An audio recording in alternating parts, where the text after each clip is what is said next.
ayat 6. Maka pemimpin-pemimpin Israel dan raja merendahkan diri. Nah, quite good kan? Cukup bagus sekali. Ternyata respon hati Rehabeam juga enggak buruk-buruk total.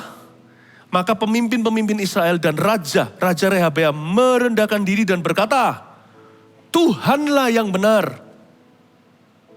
Ya. Ayat 6 ini indah. Ada oasis di padang gurun belantara. Rehabeam yang pelin-pelan akhirnya membuat keputusan yang benar. Maka dia merendahkan diri. Karena dia punya pilihan cuma satu sih. Opsinya hanya dua maksudnya. Dia pilih salah satu saja. Be humbled, pakai D, direndahkan hati. Direndahkan dirinya di hadapan Allah. Or be ruined. Mau direndahkan atau mau dihancurkan? Pilih salah satu. Nabi Semaya berkata, choose today. Mau direndahkan serendah-rendahnya, tanggung segala konsekuensi gak apa-apa. Atau dihancurkan total. You choose today. Repentance or rebellion. Pertobatan atau lanjutkan pelanggaran alias pemberontakan. Akhirnya Rehabeam berkata, aku bertobat. Pertobatannya ini kalimatnya. Kita baca lagi ayat 6. Maka pemimpin-pemimpin Israel dan raja merendahkan diri dan berkata, Tuhanlah yang benar. You are right, O Lord. Engkau benar. Begini ya. Kalau Tuhan sedang mendisiplin Anda dan saya, jangan kita itu membangkang. Mengeraskan hati hanya merugikan. Nanti kita jadi Firaun, hatinya membatu. Jadi kalau Tuhan sedang mendidik seseorang, bahkan dengan rotan, kalau kita layak terima, hai orang berdosa, apa hakmu dan hakku untuk berbicara kembali dan membantah? Jadi kalau Tuhan memang mendisiplin kita dengan keras dalam hidup ini, baik lewat kejadian, pengalaman yang kurang mengenakkan, sadarilah bahwa kita ini orang berdosa, gak layak terima apa-apa. Jadi kalau kita ngalami gitu jangan mengeluh. Evaluasi diri kalau ada dosa, kalau gak ada dosa ya sudah. Katakan Tuhan memberi, Tuhan mengambil, terpujilah nama Tuhan, kasih aku kemampuan untuk bisa melihat maksud-maksudmu. Tapi kalau kita memang layak menerimanya, apalagi kita gak bersih-bersih sekali, ya sudah diam aja. Kalau sampai Tuhan sedang mendidik kita, dengan keras bahkan, the best you could say to him, yang terbaik yang Anda bisa utarakan adalah, Lord, you are always right. In my case, dalam kasus saya, dalam hidupku, engkau selalu benar. Sebab orang yang bisa mengakui bahwa Tuhan itu benar ketika Tuhan mendisiplin dirinya, biasanya akan menemukan Allah yang beranugerah. Orang yang bisa mengakui bahwa Tuhan itu gak pernah salah, ketika bahkan dia sendiri dalam masalah dan dia merasa tertekan, bahkan mungkin merasakan tekanan dosanya, dan kalau Tuhan sedang dealing hard with him, kalau Tuhan sedang memperlakukan dia dengan tidak biasa, tidak lembut, bahkan malahan keras, dia bisa berkata, but you're always right, engkau benar Tuhan, aku tidak punya pembelaan diri. Dia berkata, be it unto me, jadilah kepadaku sesuai dengan firman-Mu. Orang yang begitu biasanya akan menemukan Allah yang berkasih karunia dalam hidupnya. Tapi orang yang mengepalkan tinjunya ke sorga dan berkata lawan-lawan Tuhan seperti Firaun, percuma menendang gala, kakimu sendiri akan bengkak dan patah. Siapa melawan Tuhan, seperti kaki ditendangkan ke baja. Bukan levelnya. Makanya itu Tuhan langsung mendengarkan kalimat Rehabeam, hatinya dilembutkan. Rehabeam menemukan, find a God that's gracious. Dia menemukan Allah yang berkasih karunia di ayat yang ke-7. Ketika Tuhan melihat bahwa mereka merendahkan diri, datanglah firman Tuhan kepada Semaya bunyinya, mereka telah merendahkan diri, Tuhan ngomong sama Nabi. Oleh sebab itu aku gak akan memusnahkan mereka. Ya kan? Rehoboam found a God who's gracious. Dia menemukan Allah yang berkasih karunia. Oleh sebab itu aku gak akan memusnahkan mereka. Jadi hukumannya dicabut, dibatalkan. Aku segera akan meluputkan mereka dan kehangatan murkaku tidak akan dicurahkan atas Yerusalem dengan perantaraan Sisak. Tuhan langsung memvoid, cek hukumannya. Karena dia merendahkan diri, aku tidak akan memusnahkan. Tetapi di ayat ke-8, Tetapi mereka akan menjadi hamba-hambanya. Tuhan bilang tentang Rehabeam dan bangsa pilihannya. Mereka akan menjadi hamba-hambanya. Supaya mereka tahu membedakan antara mengabdi kepadaku dan mengabdi kepada kerajaan-kerajaan duniawi. Jadi Tuhan balikkan kepada isu sesungguhnya. Kembalikan pada perkara awalnya. Pada mulanya kalau Anda baca di ayat pertama. Mereka itu yaitu Rehabeam khususnya menolak hukum Tuhan. Karena itu belum selesai. Hanya karena Tuhan itu membatalkan hukumannya. Rehabeam jangan nyantai. Banyak kita itu puas dengan fakta kalau kita tidak dihukum oleh Allah. Kita puas kalau kita tidak mengalami masalah. Jangan berhenti di sana. Sayang sekali. Itu yang saya sebut tadi. Rehabeam ini gak pernah serius ngikut Kristus. Dia berhenti sampai taraf Tuhan asal gak hukum gua. Kok gitu ya?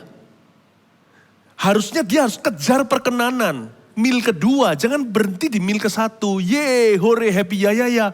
Tuhan gak jadi hukum saya. Tuhan gak jadi jatuhkan hukuman pada kami. Bukankah Tuhan berkata sama Semaya, karena mereka berkata begini, Tuhan itu benar, Tuhanlah yang benar dalam hal ini, makanya Tuhan tidak akan memusnahkan. Mereka berhenti sampai situ. Harusnya dia kejar perkenanan, seperti Daud opanya. Dia masuk ke hadirat Tuhan dan berkata, sekalipun engkau tidak menghukumku, beriku hati yang teguh. Baca Mazmur 51. Dia berkata, give me a steadfast heart. Supaya aku mengajarkan kepada orang berdosa seperti saya. Supaya kembali engkau berkenan pada korban sembelihan. Meskipun bukan itu yang kau cari, tapi hati yang hancur, jiwa yang patah remuk, a contrite heart, atau hati yang bertobat.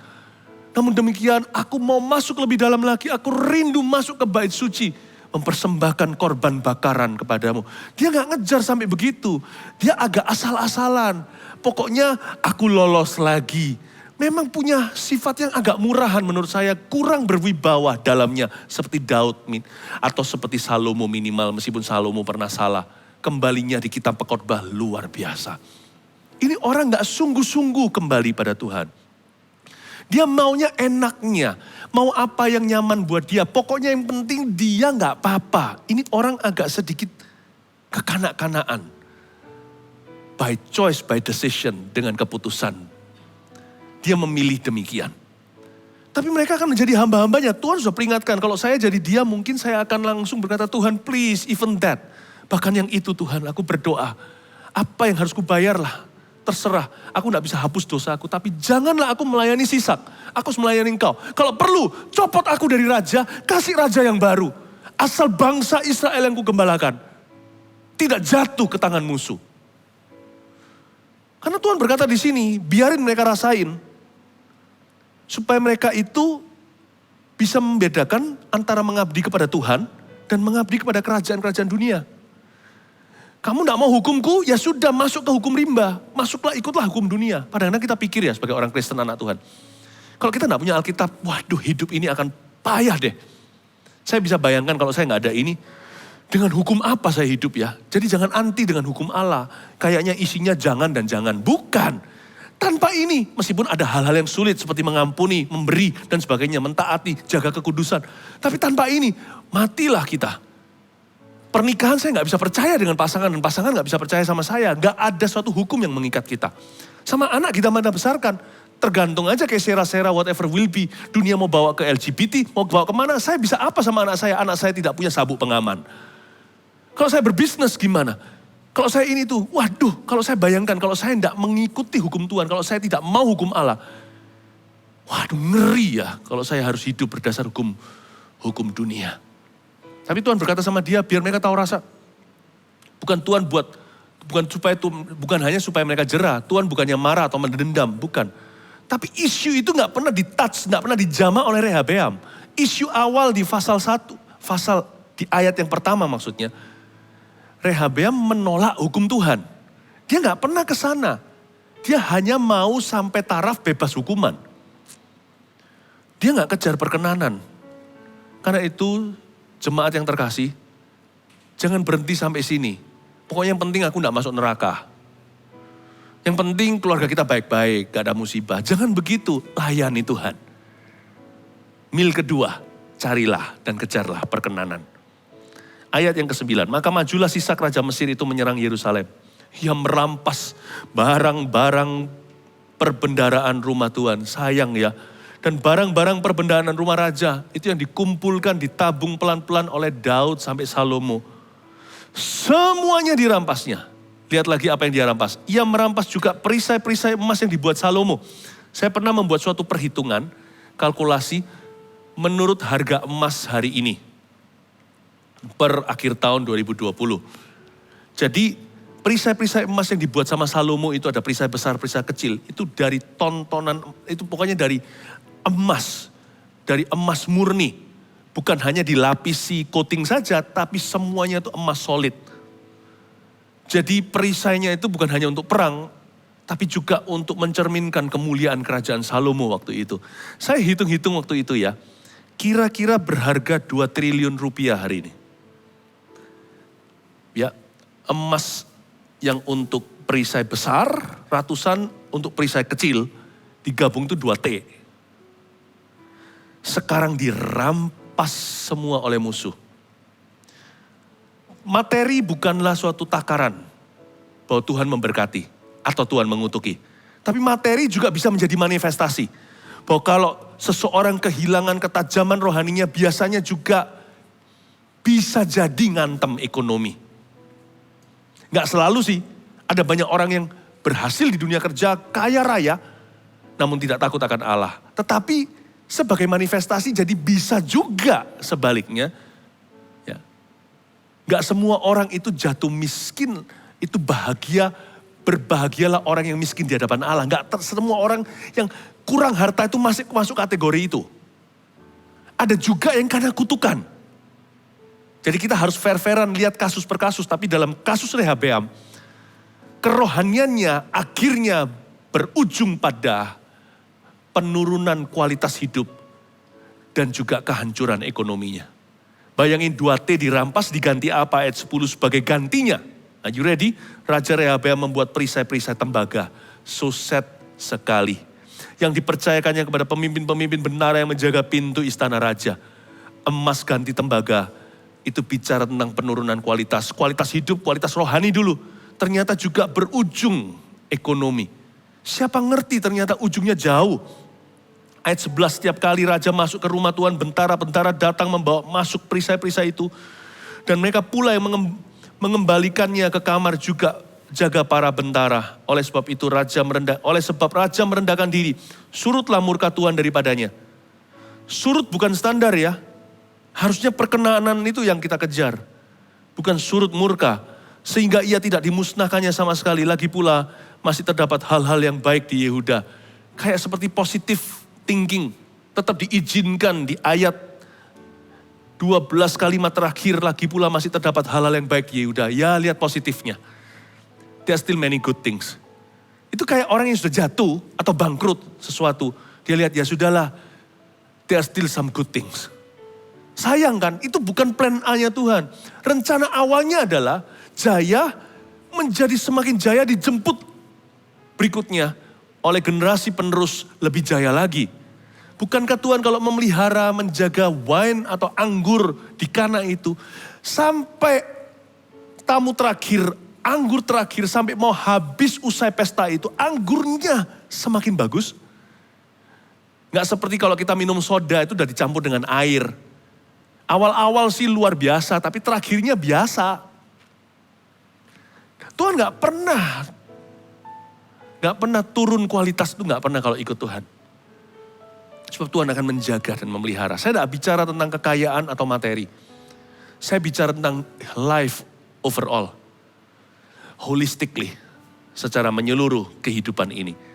Bayangkan, agak sedikit gimana gitu di hati waktu saya baca dan renungkan cerita ini. Ayat yang ke-13. Raja Rehabeam menunjukkan dirinya kuat dalam pemerintahannya di Yerusalem. Rehabeam berumur 41 tahun pada waktu ia menjadi raja.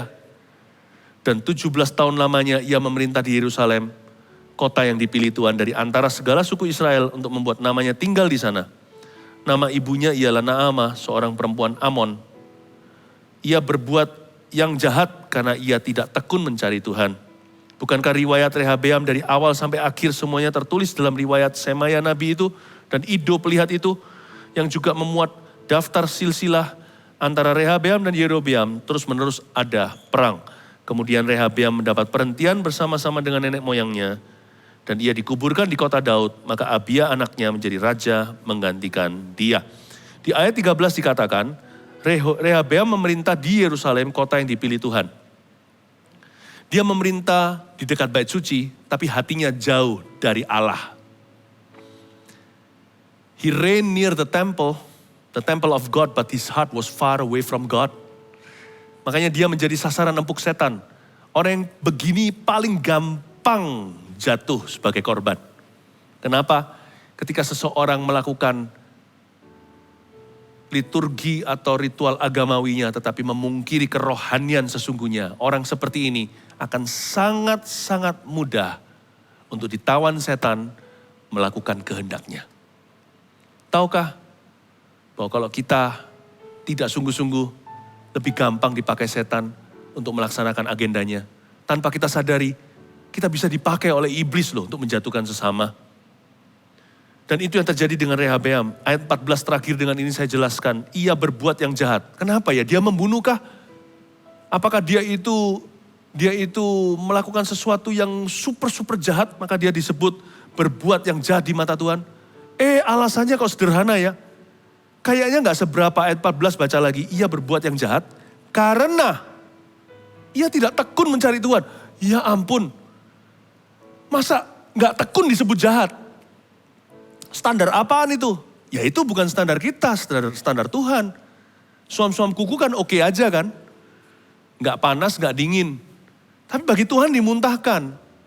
Jangan pernah kita menilai diri dengan diri sendiri. Menilai diri itu harus dengan standar Tuhan. Terlalu tinggi, enggak kok. Tuhan tunjukkan jalan, ada pertobatan, ada pengampunan, ada Roh Kudus yang membantu menolong kita di dalam kita.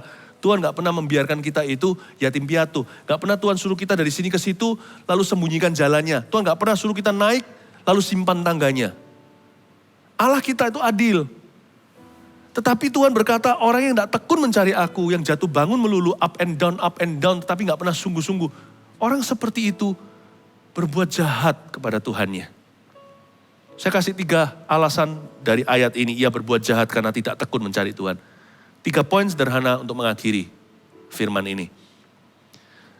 Jahatnya dia itu karena up and down, ada 3 hal jatuh bangun Rehabeam.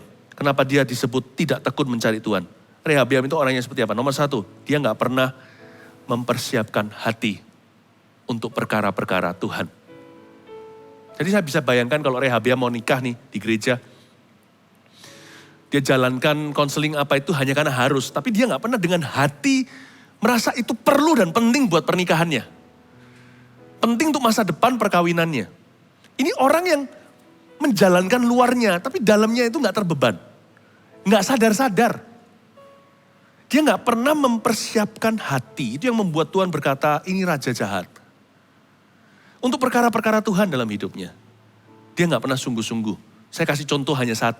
Anda lebih tahu contohnya apa saja di hidupmu. Yang kedua, kenapa dia disebut tidak tekun mencari Tuhan, maka dia disebut jahat adalah karena dia tidak pernah sungguh-sungguh menerapkan firman Tuhan. Dia itu imannya hanya sampai pengetahuan. Ya sejarah tahu papanya gimana, opanya gimana. Tapi dia tidak pernah sungguh-sungguh menerapkan firman Tuhan sampai titik aplikasi dan resolusi. Gak pernah terjadi. Ini orang hatinya kalau dia itu handphone, dia itu gak punya apps-nya Tuhan. Dalam dirinya semuanya itu games doang. Online games, apa games, dia anggap hidup itu permainan. Game aja, makanya buktinya waktu orang-orang Israel datang ke dia, minta kemudahan pajak. Dia tanya sama sesama berandal-berandal anak-anak muda itu yang party boys. Dia berikan nasihat yang ngawur yang gak keruan. Dia anggap semuanya itu just a game. Dia gak pernah menerapkan. Gak sampai aplikasi atau resolusi di akhir tahun nih, saya mau tahun depan, saya mau begini. Dia catat di agendanya, catat di Alkitabnya, catat di handphonenya. Dia berkata, Tuhan tahun depan aku gak mau jatuh bangun lagi. Ada resolusi, bukan janji palsu. Ada kesungguhan hati, ada tekad. Ada tekad bulat. Dia gak begitu. Yang ketiga, dia gak pernah berniat mencari Tuhan. Imannya itu condition sekali, sangat bersyarat. Jadi kalau dipukul, Tuhan kasihani aku. Gak dipukul, lupa, bye-bye Tuhan. Dipukul lagi, kasihani saya. Lalu lama sekali, gak kerasa rotan, pantatnya sudah tidak pernah merasakan gada Tuhan. Lalu dia nakal lagi. Anak begini, gak pernah ngerti, tidak pernah mencari Tuhan. Itu keluar dari hatinya yang, Tuhan, I want to know you. It never happened to him, it never occurred in his mind. Nggak pernah muncul dalam pikirannya. Orang ini sebenarnya nggak jahat. Kalau Anda baca riwayatnya, ini orang bukan melakukan kejahatan, menyembah berhala seperti raja-raja Israel yang menyembah Baal, patung Asyera dan sebagainya, melakukan yang gila. Nggak pernah. Orang ini biasa. Tapi Tuhan bilang dia jahat karena 3 alasan tersebut. Saya harap Anda tidak menjadi seperti Rehabeam yang tidak pernah mempersiapkan hati untuk hal-hal yang penting di hidupnya. Jangan menjadi seperti dia yang nggak pernah sungguh-sungguh menerapkan firman. Jangan seperti Rehabeam, cucu Daud yang sama sekali nggak seperti Daud. Dia nggak pernah mengejar, tidak pernah mencari Tuhan dengan segenap hatinya. Ini orang mencari Tuhan kalau terpaksa. Tahun depan, di penghujung tahun ini, buat resolusi baru untuk tidak up and down lagi dengan Kristus. Ya kalau kita buat salah cepat bangkit, nggak up and down bukan berarti jalan kita sempurna atau mulus. Maksudnya begini, hatiku nggak up and down. Hatiku decision, keputusannya bulat. Aku ikut Yesus. Apapun terjadi, aku akan responi Tuhan. Kalau aku gagal, Tuhan bermurah hati. Aku akan menemukan kasih karunia-Nya untuk membangkitkan aku kembali. Mari, jaga hati dengan segala waspada.